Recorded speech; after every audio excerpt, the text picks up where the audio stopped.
الصباح بدا من طلعته والليل دجى من وفرته اللہ اللہ اللہ اللہ۔ بسم اللہ الرحمن الرحیم۔ سلسلہ تحقیق و تخریج الحدیث میں جیسے ہم پہلے ویڈیوز میں ہم نے ذکر کیا تھا، پہلی ویڈیو جو اس حوالے سے بنائی مناقب حضرت امیر معاویہ رضی اللہ عنہ کے حوالے سے، تو اس سلسلے میں ہم آج پہلی حدیث کو شروع کرنے والے ہیں۔ لیکن یہاں پہ میں ایک چیز ذکر کر دوں، کیونکہ عوام کے لیے اگر ہم اس کو بہت زیادہ طویل کریں گے یا دلائل کی ہم باہر لگائیں گے تو ان کے لیے ایک تو سمجھنا بھی مشکل نہیں ہوگا، تو اس لیے ہماری کوشش ہوگی حتی الامکان کہ سب سے پہلے ہم خلاصہ عوام کے لیے ذکر کر دیں، اور اس کے بعد مختصر وقت میں کوشش ہوگی کہ کچھ علمی گفتگو بھی ہم ان روایت کے اوپر کریں۔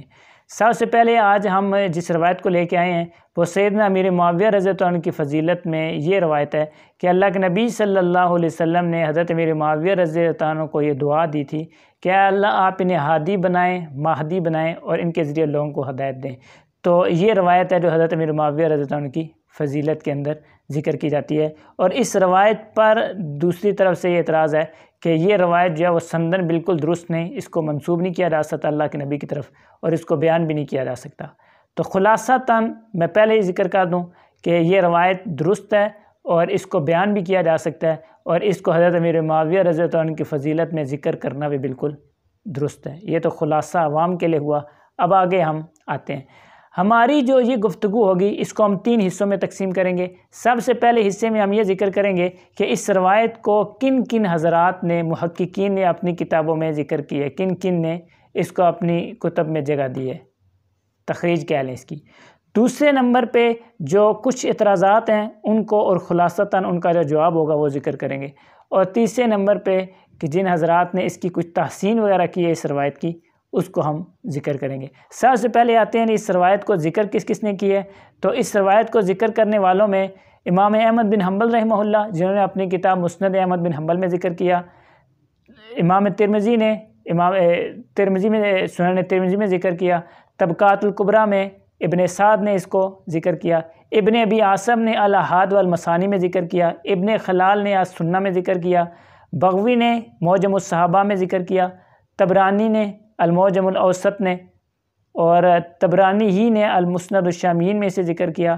اور اسی طرح شیخ اصفہانی جو ہے انہوں نے طبقات المحدثین میں ذکر کیا، ابو نعیم اصفہانی نے تاریخ اصفہان میں ذکر کیا، اور اسی طرح ابو نعیم اصفہانی نے معرفت الصحابہ میں بھی ذکر کیا، حلیۃ الاولیاء میں ابو نعیم اصفہانی نے ذکر کیا، خطیب بغدادی نے تاریخ بغداد میں ذکر کیا، اور اسی طرح خطیب بغدادی نے تلخیص المتشابہ میں بھی اسے ذکر کیا، ابن عساکر نے تاریخ دمشق میں اسے ذکر کیا، اور ابن خرات نے الاحکام الشریعۃ الکبریٰ میں ذکر کیا، ابن اسیر نے جامع الاصول میں، اسی طرح ابن اسیر نے اسد الغابہ میں، اور خطیب تبریزی نے مشکات المصابیح میں ذکر کیا، امام مزی نے تہذیب الکمال میں ذکر کیا، ذہبی نے سیر اعلام النبلاء میں، تاریخ الاسلام میں، اور دیگر جگہ پر بھی ذہبی نے ذکر کیا، ابن کثیر نے البدایہ والنہایہ میں، ابن حجر عسقلانی نے اس کو ذکر کیا، سیوطی نے تاریخ الخلفاء میں، دیگر بھی کافی سارے ہیں، میں ان کو چھوڑ رہا ہوں، انہوں نے اپنی اپنی جگہ اس روایت کو، اپنی کتب میں اس روایت کو جگہ دی ہے۔ اب دوسرے نمبر پہ یہ چیز آتی ہے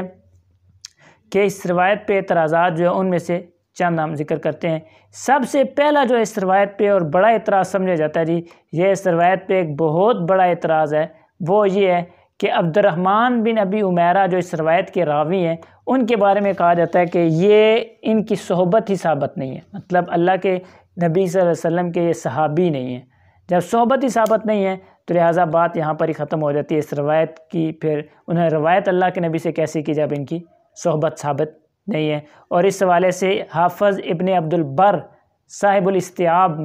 انہوں نے الاستیعاب میں اس چیز کو ذکر کیا کہ ان کی صحبت ثابت نہیں ہے، لہٰذا یہ روایت مرفوعاً مسنداً بھی ثابت نہیں ہے، اور اسی کو وہاں سے اعتراض ذکر کر کے آگے ذکر کیا جاتا ہے جی ان کی صحبت ثابت نہیں، لہٰذا یہ روایت ختم۔ ہم ابھی چند حوالے صرف دیں گے ان حضرات کے جنہوں نے ان کو صحابی ذکر کیے کہ یہ عبد الرحمن بن ابی عمیرہ صحابی تھے، انہوں نے ان کو ذکر کیے۔ سب سے پہلے ہم ذکر کرتے ہیں جی ابن سعد طبقات ابن سعد نے طبقات الکبریٰ میں ابن سعد نے ذکر کیا اور ان کا نام ذکر کرنے کے بعد فرمایا وکان من اصحاب رسول اللہ صلی اللہ علیہ وسلم، یہ اصحاب رسول تھے۔ پھر یہاں ہی بات نہیں کیا بلکہ یہی روایت جس پہ ہماری گفتگو چل رہی ہے اللہم اجعلہ ہادیا مہدیا واہد بھی، ساتھ اس روایت کو بھی انہوں نے ذکر کیا۔ امام بغوی نے جو مشہور ان کی کتاب ہے معجم الصحابہ، جس میں انہوں نے صحابہ کرام کا تذکرہ کیا ہے، صحابہ کرام کے نام ذکر کیے ہیں، انہوں نے وہاں پہ ان کا ذکر کیا اور ذکر کرنے کے بعد آگے فرماتے ہیں انہ سامع رسول اللہ صلی اللہ علیہ وسلم، انہوں نے آپ صلی اللہ علیہ وسلم سے سنا ہے۔ پھر وہ روایت بھی ذکر کر دی جو ہماری آج کی گفتگو میں شامل ہے۔ تیسری الجرح و تعدیل، ابن ابی حاتم نے ان کو ذکر کیا اور فرماتے ہیں کہ لہو صحبتن، ان کے لیے صحبت ہے، مطلب یہ صحابی ہیں۔ اسی طرح چوتھی جگہ معجم الصحابہ لابن کانی، انہوں نے ذکر کیا اور ذکر کرنے کے بعد وہ فرماتے ہیں کہ انہو سامع رسول اللہ صلی اللہ علیہ وسلم، نام بھی دیکھ لیں معجم الصحابہ جہاں پہ صحابہ کرام کا تذکرہ کیا، اور وہاں پہ انہوں نے فرمایا کہ انہوں نے اللہ کے نبی سے سنا۔ پھر وہی روایت جو ہماری گفتگو جس حوالے سے چل رہی ہے حضرت امیر معاویہ والی، اس کو انہوں نے ذکر کیا۔ ابو شیخ اصفہانی، انہوں نے طبقات المحدثین میں ذکر کیا اور فرماتے ہیں وکان من اصحاب النبی صلی اللہ علیہ وسلم، انہوں اللہ کے نبی صلی اللہ علیہ وسلم سے سنا اور پھر یہی روایت جس پہ ہم گفتگو کر رہے ہیں انہوں نے ذکر کی۔ ابو نعیم اصفہانی، انہوں نے تاریخ اصفہان میں ذکر کیا، نام لکھنے کے بعد فرمایا وکان من اصحاب النبی صلی اللہ علیہ وسلم۔ ابو نعیم اصفہانی اپنی دوسری کتاب میں وہاں پر انہوں نے ذکر کیا معرفت الصحابہ، جو مشہور کتاب ہے جس میں انہوں نے صحابہ کرام کا ذکر کیا، نام ہی دیکھ لیں کتاب کا، وہاں ذکر کیا۔ پھر یہی روایت جو ہماری گفتگو میں چل رہی ہے ابو نعیم اصفہانی نے وہاں ذکر کی۔ تاریخ بغداد میں خطیب بغداد نے اسے ذکر کیا اور ان کا نام ذکر کرنے کے بعد فرمایا وکان من اصحاب النبی صلی اللہ علیہ وسلم۔ پھر یہاں ہی بس نہیں، یہ جو ہم روایت جس کا ہماری گفتگو میں چل رہی ہے اس کا ذکر کیا، اور خطیب بغدادی نے دوسری جگہ ان کا ذکر کیا اور فرمایا کہ لہو صحبتن، اور نبی صلی اللہ علیہ وسلم سے ان کی روایت بھی ثابت ہے، یہ بھی ذکر کیا تعلی تلخیص المتشابہ میں، اور وہاں پر بھی یہی روایت جس کا ذکر چل رہا ہے اس کا انہوں نے ذکر کیا۔ امام ترمذی رحمہ اللہ نے جب ان کا نام ذکر کیا، امام ترمذی کو جانتے ہیں آپ کیا ان کی حدیث میں حیثیت ہے، نام ذکر کیا، فرمایا وکان من اصحاب رسول اللہ صلی اللہ علیہ وسلم، اور پھر ان کی روایت ذکر کی جو امیر معاویہ رضی اللہ عنہ کے حوالے سے۔ امام مزی نے تہذیب الکمال میں ان کا ذکر کیا اور فرمایا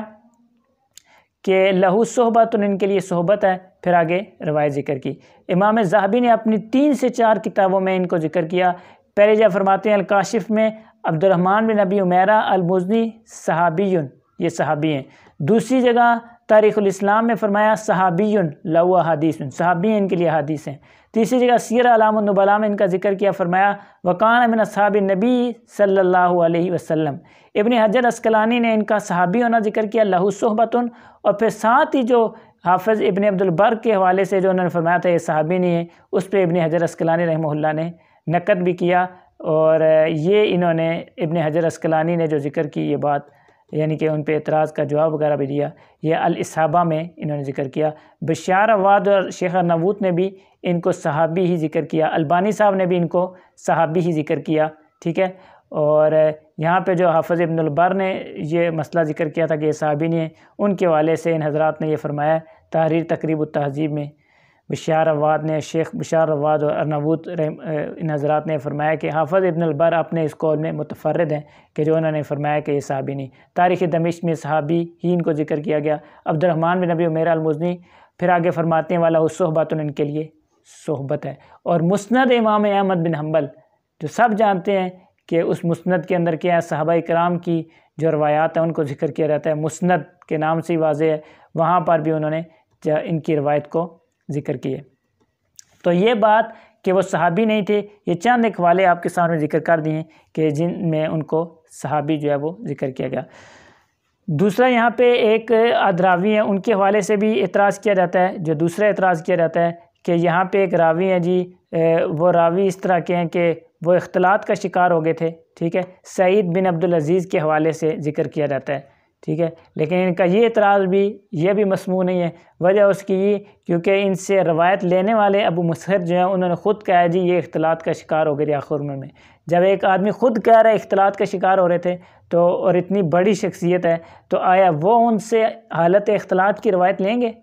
تو مطلب کہ حالت اختلاط سے پہلے انہوں نے روایت لی۔ پھر البانی صاحب نے تقریباً 5 طرق ذکر کیے، سب کے بارے میں فرمایا کہ وہ ثقہ ہیں جو ان سے روایت لے رہے ہیں۔ تو ظاہر ہے جب ان سے روایت لے رہے ہوں گے تو وہ انہوں نے اختلاط سے قبل کی روایت لے گی، لہٰذا ان کا یہ اعتراض بھی یہ درست نہیں۔ اس کے علاوہ ایک 2 اور اعتراض ہیں جن کا جواب جو البانی صاحب نے سلسلۃ الصحیحہ میں کافی تفصیل سے دیا ہے، دیگر بھی 1-2 حضرات نے تفصیل سے اس اعتراض کا جواب دیا ہے۔ شیخ ارناؤوط نے جس وقت مسند احمد بن حنبل آپ حضرات کے علم میں یہ جو حضرات جانتے ہیں انہوں نے اس کی تحقیق وغیرہ کی، تو وہاں پہ جب یہ روایت انہوں نے ذکر کی تو انہوں نے اس روایت کی تحسین کی کہ یہ روایت بالکل درست ہے۔ پھر جن کتابوں میں موجود ہے ساتھ وہ بھی انہوں نے ذکر کر دیا۔ اس کے علاوہ یہی روایت ایک دوسرے طریق سے بھی آئی ہے، شیخ نے اس کو ذکر کیا اور ساتھ فرمایا کہ ترمذی میں یہ روایت ذکر ہے، لیکن وہاں پہ ایک راوی ہے جو شدید ضعیف ہے، ٹھیک ہے۔ البانی صاحب نے سلسلۃ الصحیحہ میں اسی روایت کو ذکر کیا، اور روایت ذکر کرنے کے بعد جو اعتراضات وغیرہ اس کے جیسے میں نے پہلے ذکر کیے وہ مکمل اعتراضات ذکر کیے، ان کے جوابات دیے، پھر اس کے بعد فرماتے ہیں وَبِالْجُمْلَةِ فَالْحَدِيثُ صَحِيحٌ، بالجملہ یہ حدیث بالکل صحیح ہے۔ وَهَذِهِ الطُّرُقُ تَزِيدُ قُوَّةً عَلَىٰ قُوَّةٍ، پھر اس روایت کے مزید کچھ 2-3 طرق ذکر کیے اور اس کے بعد فرمایا وَهَذِهِ الطُّرُقُ تَزِيدُ قُوَّةً عَلَىٰ قُوَّةٍ، یہ مزید اس کی قوت میں اضافہ کرتے ہیں۔ خلاصہ یہ کہ یہ حضرت امیر معاویہ رضی اللہ عنہ کے والے سے جو روایت بیان کی جاتی ہے اللہم اجعلہ ہادیا مہدیا واہدی بہ، یہ بالکل درست ہے۔ یہاں پہ ایک اعتراض جو اس کے الفاظ کے اوپر ہے اس پہ بھی ہم ذکر کرتے چلیں کہ جب اللہ کے نبی نے یہ فرما دیا کہ اس کو ہادی بنا دے تو پھر مہدین اور واہدی بھی ذکر کرنے کا کیا ضرورت بنتی ہے؟ تو یہ بھی سن لیں، ہادین کا مطلب ہوتا ہے ہدایت، مطلب کہ رہنمائی کرنے والا، صحیح ہے۔ بعض ایسا ہوتا ہے آدمی دوسروں کی تو رہنمائی کرتا ہے لیکن خود مہدی نہیں ہوتا، مطلب خود ہدایت وہ اس اپنے وہ جو علم ہے یہ حکمت ہے اس سے فائدہ نہیں اٹھانے والا ہوتا۔ تو اللہ کے نبی نے ہادی بھی فرمایا کہ دوسروں کی رہنمائی بھی کرے، خود بھی مہدی ہو، مطلب خود بھی اس سے استفادہ کرنے والا ہو، خود بھی اپنی حکمت سے اور علم سے وہ رہنمائی حاصل کرے۔ اور پھر تیسرا جو اللہ کے نبی نے فرمایا واہدی بھی، اے اللہ لوگ بھی اس سے رہنمائی حاصل کریں، تو اس جملے کی ضرورت اس لیے پیش آئی کہ بعض ایسا ہوتا ہے کہ جو ہادی بھی ہوتا ہے مہدی بھی ہوتا ہے لیکن لوگ اس سے فائدہ نہیں حاصل کر سکتے۔ کئی مثالیں آپ کے سامنے ہیں۔ تو اللہ کے نبی صلی اللہ علیہ وسلم نے جو یہ دعا ذکر کی کہ ہادی بھی بنا مہدی بھی بنا اور لوگ اس سے فائدہ بھی حاصل کریں، تو یہ کامل اور مکمل ہر لحاظ سے یہ دعا بن گئی۔ تو یہ روایت درست ہے، اس کو ہم بیان بھی کر سکتے ہیں۔ سیدنا امیر معاویہ رضی اللہ عنہ کی فضیلت میں یہ روایت ثابت ہے، رضی اللہ تعالی عنہ و عنہم۔